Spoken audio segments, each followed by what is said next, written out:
Hiya folks, welcome to the show. With Halloween vastly approaching, I'm starting to get into the spooky mood. However, since the very thought of watching a horror movie makes me want to lock my doors, crawl under my covers, and never come out again, I'm going to watch Pinocchio instead. Whether or not that's better is up to you.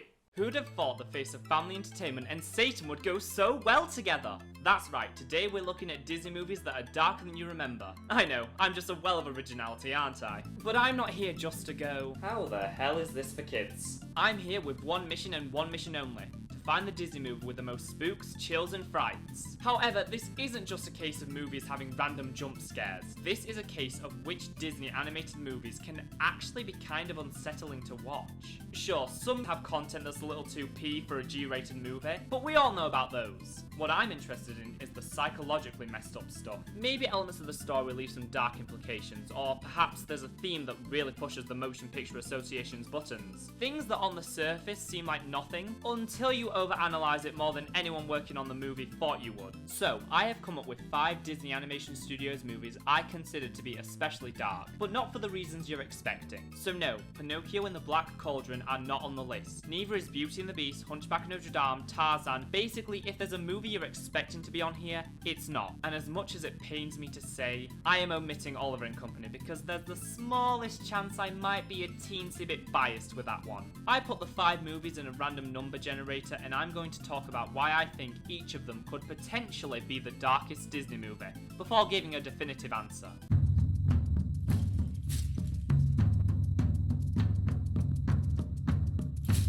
Brother Bear is an absolute masterpiece in emotional storytelling that deserves to be recognised more. I mean, how many Disney movies feature a character committing murder in the first 10 minutes, then spending the rest of the movie looking after his victim's child, that aren't abusive as all hell? But murder isn't the only great thing about this movie. The film also has something to say about the nature of sentience and the human condition, with Kenai starting the movie believing that bears are monsters that don't think or feel, only to realise the true monster was him, which I swear is a lot less preachy than it sounds. I especially want to shout out the cave scene for just how impactful it is. The moment just has this atmosphere around it, making the characters feel so small in comparison, as Kenai has a full existential crisis where he's forced to rethink his entire philosophy, all with barely any dialogue. Then there's the scene where Coda recounts how he and his mother got separated, which has this brilliant juxtaposition with Kenai's painful flashbacks where his previous actions are put in this new horrifying perspective, contrasted with Coda's naive and enthusiastic narration. It's a sobering moment, especially when we just came from the emotional high point of the movie. The last act of this movie is so good, and not even an out of nowhere Phil Collins song could ruin it.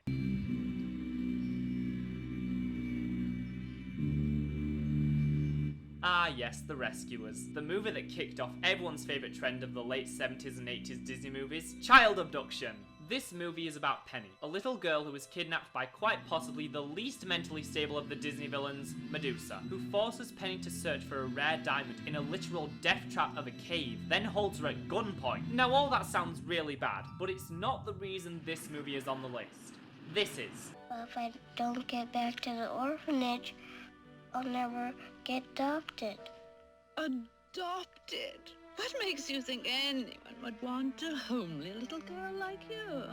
She's like a prototype Gothel, but with a shotgun. So much of the movie carries this somber, almost hopeless tone, as the life of this little girl is put in the hands of 2 mice who, for a majority of the movie, can't really do anything to stop what's happening to her. The movie is also visually dark, with the bayou setting and this decrepit, rotting riverboat where most of the movie takes place. However, as dire as this movie gets, there is one thing that holds it back from being the darkest Disney movie. The tone in the climax of this movie is so jarring. Medusa has gone absolutely insane and is chasing the characters around the boat while shooting at them, which sounds fine, but then they start playing this discount Benny Hill music that really doesn't fit with what's happening.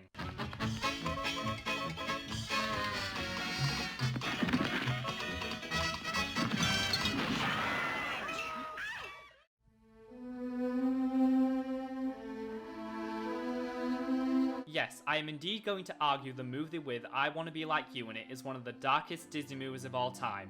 Feel free to leave your death threats in the comment section down below. I feel the original Jungle Book has gotten a bit of a bad rap as of late. What with the remake coming out and people saying it's one of the few remakes better than the original, despite having nothing to praise outside the visual effects that will soon become outdated, it seems to me people can't appreciate an extremely well crafted episodic story, which basically means scenes are connected through themes and reoccurring elements more so than a flowing 3-act narrative. It's a coming of age story told entirely through its visual language as well as its brutally honest tone. When the movie starts, we're in these lush jungle environments with these gorgeous greens, blues, etc. But the more the movie continues, the more that colour is slowly taken away, until Mowgli has been completely isolated and is alone in this lifeless, bleak wasteland. And then we get one of the most violent and tense final battles. It's a true test of the relationships the characters have built up to this point, and ends with Mowgli using fire to defeat his enemy, symbolising the end of his coming of age tale. The final 10 minutes of the Jungle Book feature this huge whiplash in tone, but it really works because everything present in the final act was set up beforehand. Then the movie continues for a little while longer and forces Mowgli to leave the jungle, because tearing apart found families is just something Disney loves to do.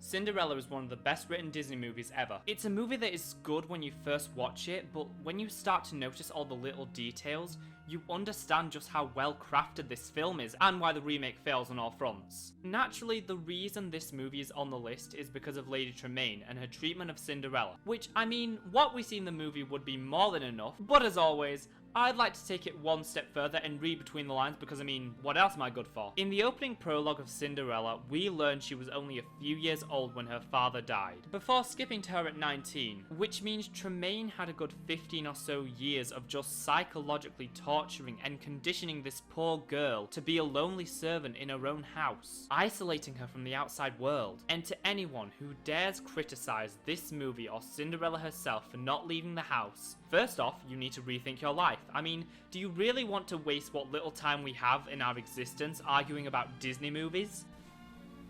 What? The next time you watch Cinderella, pay really close attention, and something you will quickly notice is we never see what is just outside that house. Sure, maybe there's a town nearby, but for all we know there's nothing but forest out there. Everything in this movie shows Cinderella has been trapped, both literally and internally, with little to no hope of escape. Every time she so much as thinks about standing up for herself, she's shot down and made to feel worthless. Cinderella isn't trying to land a man, she's trying to free herself from her abusive stepfamily. She doesn't go to the ball to fall in love, she goes there so she can have a single night of respite from the perpetual hell she's been living for most of her life. And not only does she get that, but it leads to possibly the only chance she'll ever have to escape. So she starts planning. But then this bitch decides, haha, nope, and locks her in the attic, walking away as she begs to be set free. And that's not to even mention the dress ripping scene, which is just disturbing on so many levels. Cinderella is a psychological horror movie, and you can't convince me otherwise. And it baffles me how time after time people continue to blame the victim who did everything she could to escape and fully earned her happily ever after, and then went on to praise a movie with a dull, uninteresting lead who is actually more passive in her story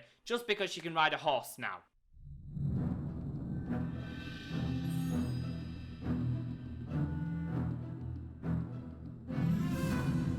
Okay, I'm kind of cheating on this one because I can never look at the movie the same way again after watching Tangled the Series, which is the best thing the Walt Disney Company has ever produced, and you should all go watch it right now. Tangled is in a similar vein to Cinderella. However, I honestly consider it just a little bit worse because, unlike Lady Tremaine, Gothel isn't blatant with her mistreatment of Rapunzel, feigning love and tenderness towards her while only ever showing real affection towards her hair.